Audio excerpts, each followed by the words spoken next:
présente depuis la 5e saison du programme Famille nombreuse, La vie en XXL, Delphine Collat a marqué les téléspectateurs notamment à travers son témoignage sur le deuil périnatal. La photographe de 41 ans s'est longuement confiée auprès de Télé Loisirs. Delphine Collat et sa tribu ont intégré l'aventure lors de la 5e saison du programme, Famille nombreuse, La vie en XXL. Déjà maman de Selena et Gabriel, elle donne naissance à 4 bambins avec son mari, Olivier, Paul, Louise, Alba et Victor. Il y a 2 ans et demi, une épreuve tragique frappe le couple, le décès à la naissance de Victor, le frère jumeau d'Alba. Un deuil sur lequel la mère de famille est revenue lors de cette saison de Famille nombreuse. Que ce soit les raisons de sa participation au programme, la nouvelle vie de sa fille aînée aux États-Unis, ses projets professionnels et son avenir dans le docu-réalité de TF1. La mère de famille s'est longuement confiée auprès de Télé Loisirs. Entretien. Delphine Collat, Famille nombreuse, on voulait faire passer un message d'espoir. Télé Loisirs, comment avez-vous été amené à participer à l'aventure Famille nombreuse? Delphine Collat, on avait été contacté avant ma dernière grossesse et on avait refusé de participer à l'émission parce qu'on n'avait pas l'envie de partager notre quotidien à la télévision. On a été rappelé quelques années plus tard et cette fois, on a dit oui. Qu'est-ce qui vous a fait changer d'avis? L'envie de témoigner sur certains sujets, notamment le deuil périnatal, une épreuve que l'on a traversée avec notre bébé, le frère jumeau d'Alba. À travers notre histoire, on espérait aider des parents qui auraient vécu la même chose que nous. Quel message vouliez-vous faire passer? Un message d'espoir.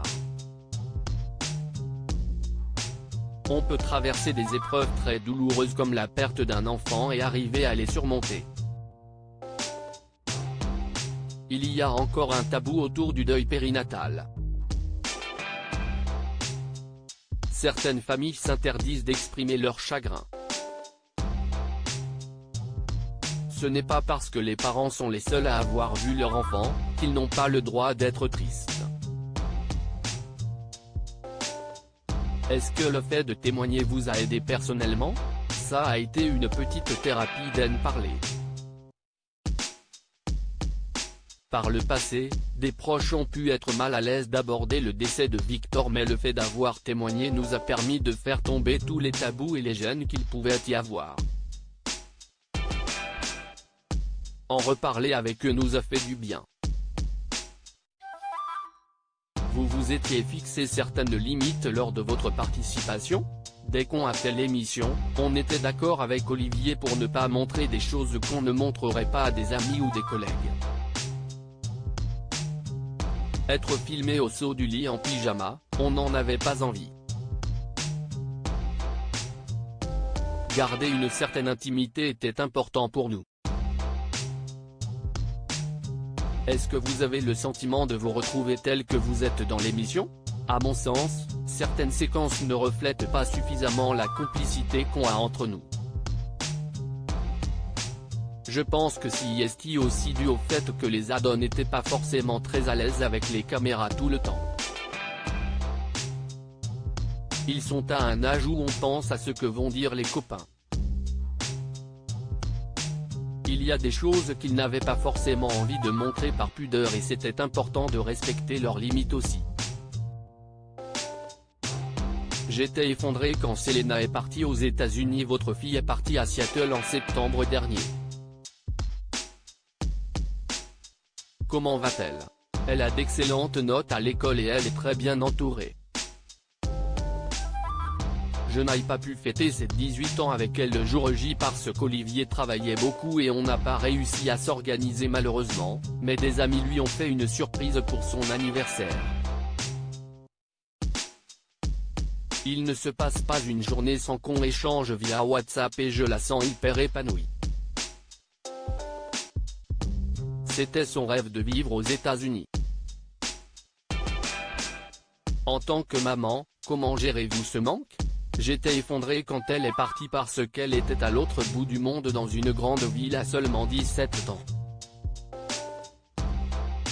Cela m'inquiétait, je ne dormais pas la nuit. Et puis, j'ai été de plus en plus soulagé parce que je voyais qu'elle avait plein de copains et des bonnes notes. Aujourd'hui, je le vis super bien même s'il y a des fois où j'aimerais la serrer dans mes bras. Après avoir été professeur d'espagnol, vous vous êtes reconverti comme photographe. Est-ce que vous êtes heureuse dans cette nouvelle vie professionnelle? J'ai une belle clientèle même si je ne peux pas forcément accepter autant de séances que je le voudrais parce que j'ai fait le choix de garder Alba quasiment tout le temps. Je travaille chez moi pour le moment alors l'un de mes projets est de prendre un studio en extérieur. Aujourd'hui, je suis très épanoui et je n'ai aucun regret d'avoir quitté l'enseignement après 17 ans. Je sors grandi de cette aventure. Avez-vous envie d'un autre enfant avec Olivier? Non, on ne ressent pas l'envie d'agrandir notre famille. On est passionné de voyage et c'est déjà compliqué de partir avec 5 enfants parce qu'il faut trouver de quoi se loger, payer des billets d'avion et c'est cher. Ce n'est pas la seule raison mais on a envie de pouvoir profiter avec les enfants qu'on a déjà. Les tournages de la saison sont terminés pour le moment. Allez-vous rempiler pour la prochaine saison? Pour l'instant, on ne sait pas si on va revenir. On verra ce que l'avenir nous réserve. Tourner l'émission Famille Nombreuse, c'est quand même chronophage. Il faut libérer des jours pour les tournages et nous on travaille tout le temps. On tient aussi à ce que toute la famille ait envie de participer. Il y a plein de choses qui rentrent en compte. Quel bilan tirez-vous de cette aventure? Je dirais que Jen sort grandi. On est sorti de notre zone de confort et on a accepté de se montrer tel qu'on était. Ça nous a aussi énormément rapprochés en tant que clan Cola. On a vécu une aventure un peu hors norme que seuls nous pouvons comprendre. À lire aussi financièrement, c'était inconcevable. Delphine Cola, famille nombreuse, révèle le petit sacrifice qu'elle a dû faire pour rejoindre sa fille Selena aux États-Unis.